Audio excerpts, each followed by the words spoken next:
সুমুখে। সুপ্রিয় দর্শক, আজ আমাদের মাঝে যিনি উপস্থিত রয়েছেন তিনি বহুমুখী প্রতিভার অধিকারী। তিনি একাধারে রেইনবো কিন্ডারগার্টেন স্কুলের শিক্ষিকা, সেই সাথে একজন সমাজসেবী এবং সেই সাথে একজন অভিনেত্রী। আমাদের মাঝে উপস্থিত রয়েছেন শাকিয়া ইসলাম। শুভ সকাল, কেমন আছেন? শুভ সকাল, আলহামদুলিল্লাহ ভালো আছি। আপনাকে অনেক ধন্যবাদ আমাকে আজকের এই প্রোগ্রামে আমন্ত্রণ জানানোর জন্য। জি, আপনাকেও ধন্যবাদ। শুরুতে একটু জানতে চাই যে একজন শিক্ষিকা হিসেবে আপনার জার্নিটা শুরু হয়েছিল কবে থেকে? আমার এই জার্নিটা শুরু হয়েছিল 2013 সাল থেকে। আমার হাজব্যান্ড হচ্ছে সরকারি চাকরিজীবী, তা পোস্টিংয়ের খাতিরে আমাদের ইচ্ছা ছিল যে খাগড়াছড়ি ক্যান্টনমেন্টে, ওখানে আমি আমার সন্তানকে স্কুলে ভর্তি করলাম। তারপরে যেহেতু বাচ্চাদের প্রতি আমার ভালোবাসাটা এত বেশি, সন্তানের জন্য আবার সাথে অন্য বাচ্চাদের জন্য আমি তখন করলাম স্কুলে আমার এটা জমা দিলাম সিভিটা। তারপরে ওখান থেকে আমার জীবনের শুরুটা শুরু হলো। আচ্ছা, বাচ্চাদের সাথে এবং স্পেশালি ছোট বাচ্চাদের সাথে কাজ করতে গিয়ে সবচেয়ে আনন্দদায়ক জিনিস কোনটি থাকে? আমাদের বিশেষ করে সন্তানরা হচ্ছে 2.5 থেকে 3 বছরে, মায়ের পরে মানে আমাকে ওই জায়গাটা দেয়, স্থানটা।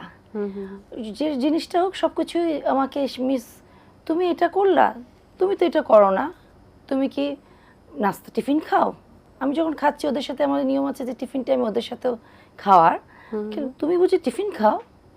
তুমি রাত্রে কার সাথে ঘুমাও? তোমার আম্মু আব্বুর সাথে? ওদের সব কিছু। আবার ওদের অভিভাবকরা এসে আমাকে বলে যে মিস আপনি যদি একটু কাইন্ডলি আমার সন্তানকে বলেন যে এটা করবা না অথবা তুমি করো, একবার বললেই কিন্তু তারা মানে সেটাকে এমনভাবে গ্রহণ করে যে নিজের কাছে তখন শান্তি প্রশান্তি মনে হয় যে আমাকে এতটা ওরা শ্রদ্ধা এবং রেসপেক্ট করে, মার পরেই মনে হয় আমাকে সেই স্থানটা দিয়ে দেয়। বেশ, রেইনবো কিন্ডারগার্টেন স্কুলে আপনার শিক্ষকতার অভিজ্ঞতা যদি আমাদের সাথে একটু শেয়ার করতেন। আমি যখনই আমার যেই জেলাতে আমার পোস্টিং হতো আমার হাজব্যান্ডে, আমি ওখানে গিয়ে সেসব স্কুলগুলোতে জয়েন করি। আমি খাগড়াছড়ির পরে দ্বিতীয় গিয়েছিলাম সিলেটে, জালালাবাদ ক্যান্টনমেন্ট স্কুল অ্যান্ড কলেজের টিচার ছিলাম। ওখান থেকে Ghatal cantonment school and college. লাস্টে আমি এসেছি হচ্ছে rainbow kindergarten school and college, এটা ঢাকা ক্যান্টনমেন্টে অবস্থিত। এখানে আমাদের স্কুলের এটা হচ্ছে 3টা ধাপ: প্লে গ্রুপ, নার্সারি এবং কেজি।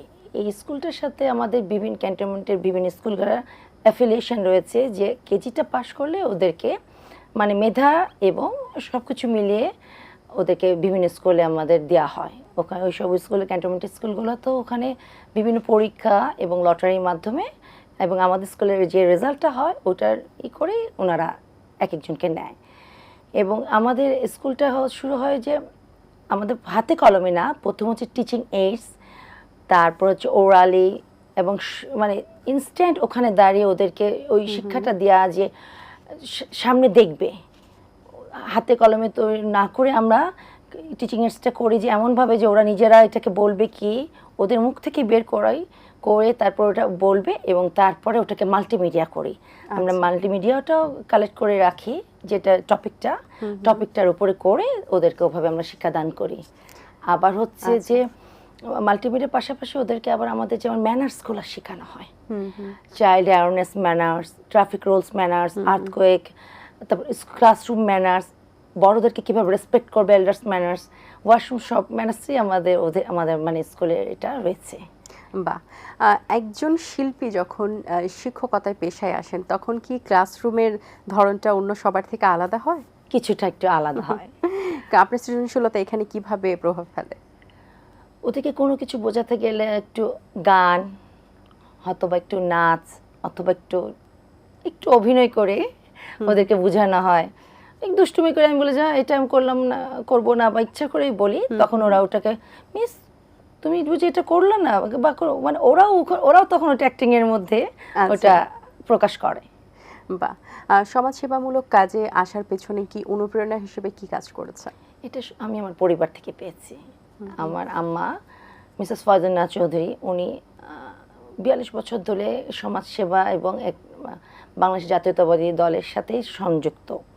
তা আমার মার কাছ থেকে দেখে এসেছি উনিও বিভিন্ন কর্মকাণ্ডে জড়িত যেহেতু, এবং উনি তার দলের জন্য জেলও ছিলেন 3 মাস। এলাকায় মোহাম্মদপুর এবং চাঁদপুরে ওখানে উনি দরিদ্রদের সাথে মানে দলের বাইরে হোক, উনি নিজের থেকে তাদেরকে সাহায্য করতেন, শুধু মানে কিছু টাকা পয়সা দিয়ে না, কাউকে কোথাও চাকরি দিতে, কাউকে কোথাও ভর্তি করতে। আমার আব্বাও ছিলেন, আমার আব্বা হচ্ছে জেলা শিক্ষা অফিসার ছিলেন ঢাকা।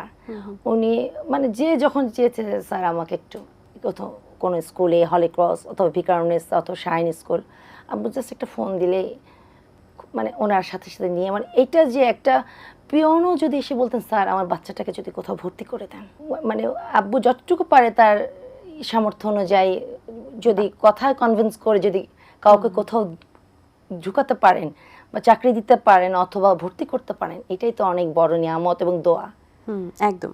আচ্ছা, বর্তমানে কোন ধরনের সামাজিক কর্মকাণ্ডে আপাতত আপনি যুক্ত রয়েছেন?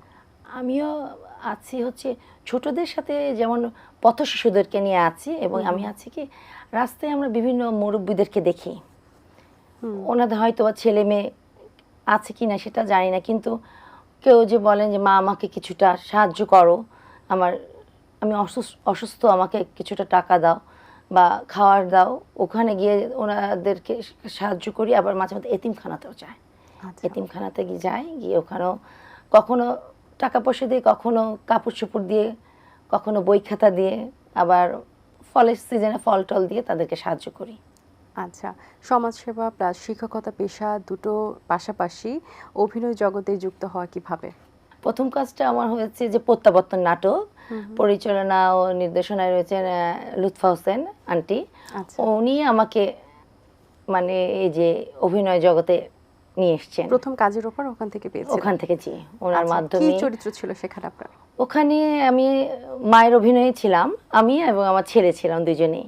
আচ্ছা আচ্ছা। এবং ওই বিটিভিতে ওটা অন এয়ার হয়েছিল, ওখান থেকে আমার শুরু হয়েছিল।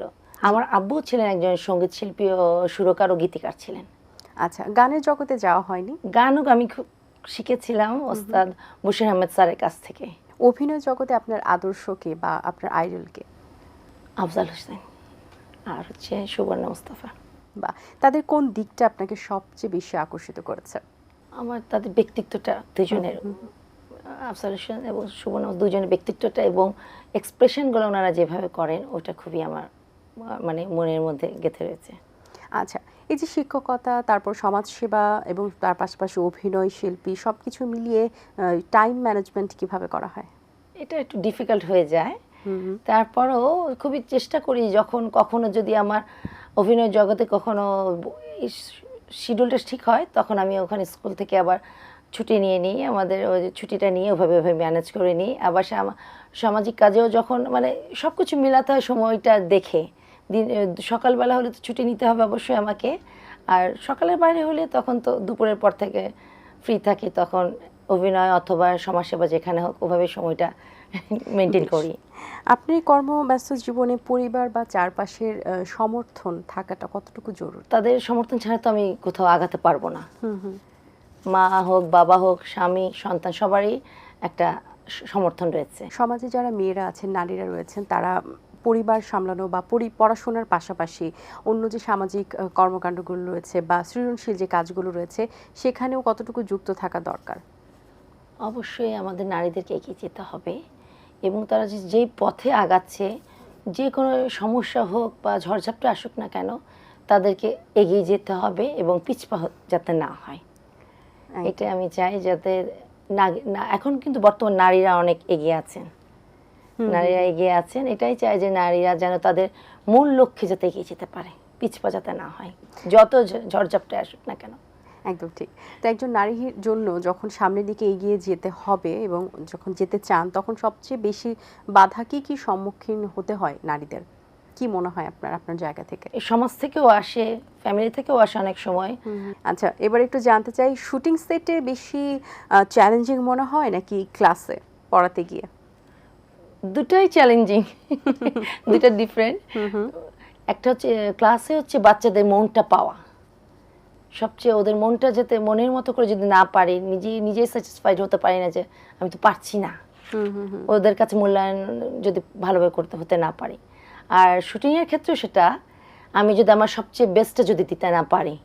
একজন সমাজসেবী হিসেবে এই মুহূর্তে কি মনে হয় দেশের কোন প্রবলেমটার সবচেয়ে দ্রুত সলিউশন আপনি করতে চাইবেন? প্রথমে হচ্ছে তো ক্ষুধা, আমাদের আগের চেয়ে সরকার যেটা শুরু করেছেন যে ফ্যামিলি কার্ড, এটা তো একটা ভালো দিক, খুবই ভালো দিক।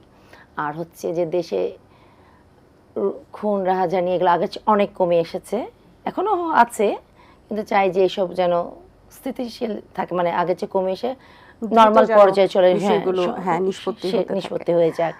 আচ্ছা, 3টি বাক্যে বা 3টি শব্দে শাকিয়া ইসলামকে যদি বর্ণনা করতে বলি, ব্যাখ্যা করতে বলি, তাহলে কিভাবে করবেন?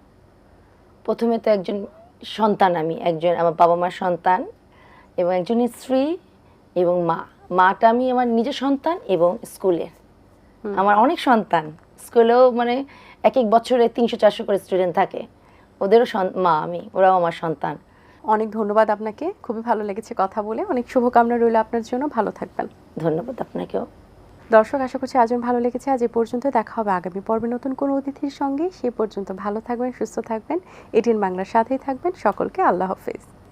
দিন আসে দিন যায়, সময়টা চলে যায়, তবু আছি এই বেশ ভালো। জীবনটা রঙময়, যেভাবেই হওয়া চাই, নয় কবু সাদা কালো। এই আশাতে স্বপ্ন ভাসে, সুখ হাসে চোখে মুখে, চায়ের চুমুক